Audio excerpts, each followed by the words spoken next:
Is there a connection between air pollution and respiratory diseases?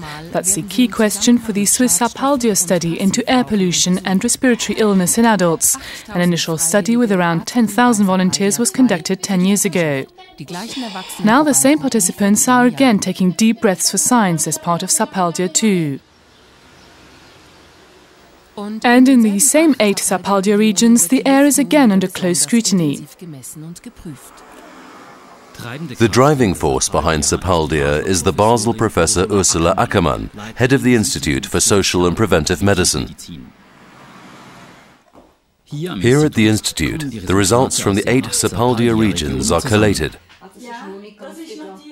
In sapaldia 1, the connection between air pollution, red, at these 8 locations and the incidence of breathing difficulties was clearly shown. The microscopic fine dust particles known as PM10 were identified as the main indicators, particles with a diameter of less than 1/100th of a millimeter.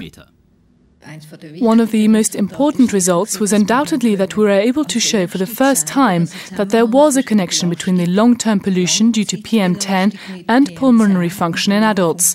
As a result of this, sapaldia played a role in the introduction of a PM10 limit in Switzerland. PM10 and other pollutants are also being measured in Basel next to major traffic routes.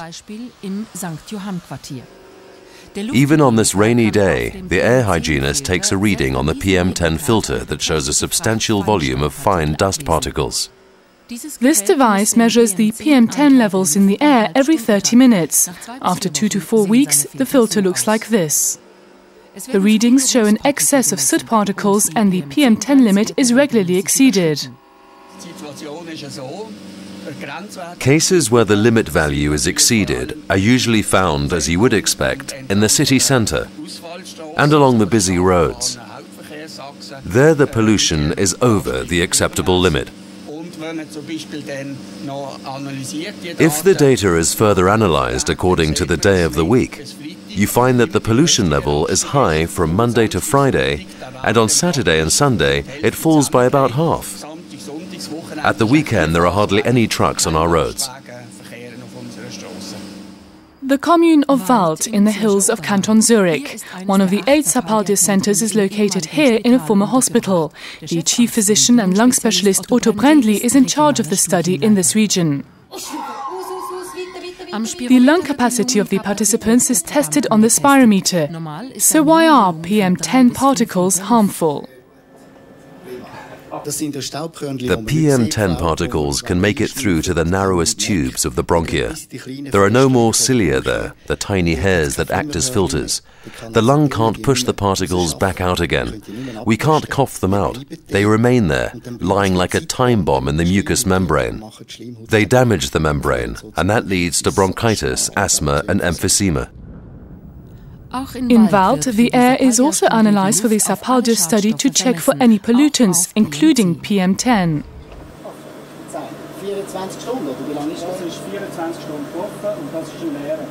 Despite the altitude, there are 27 micrograms of fine dust particles in every cubic metre of air. The particles mainly come from combustion processes from traffic, especially heavy goods traffic, and diesel engines in particular. In the sapaldia 2 study, the cardiac and circulatory system is being examined in addition to pulmonary function. This test is made with a special ECG. This box measures the heartbeat of the participants over 24 hours, whatever they may be doing.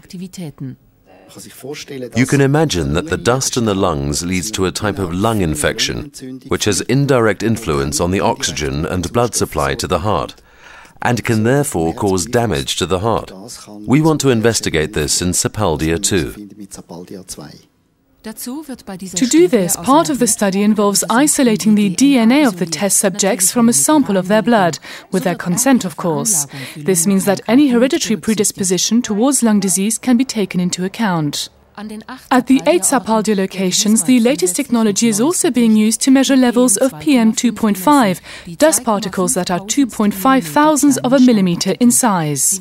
These tiny, invisible pollutants are especially dangerous for our lungs, and they're also mainly to be found in the exhaust gases from diesel engines.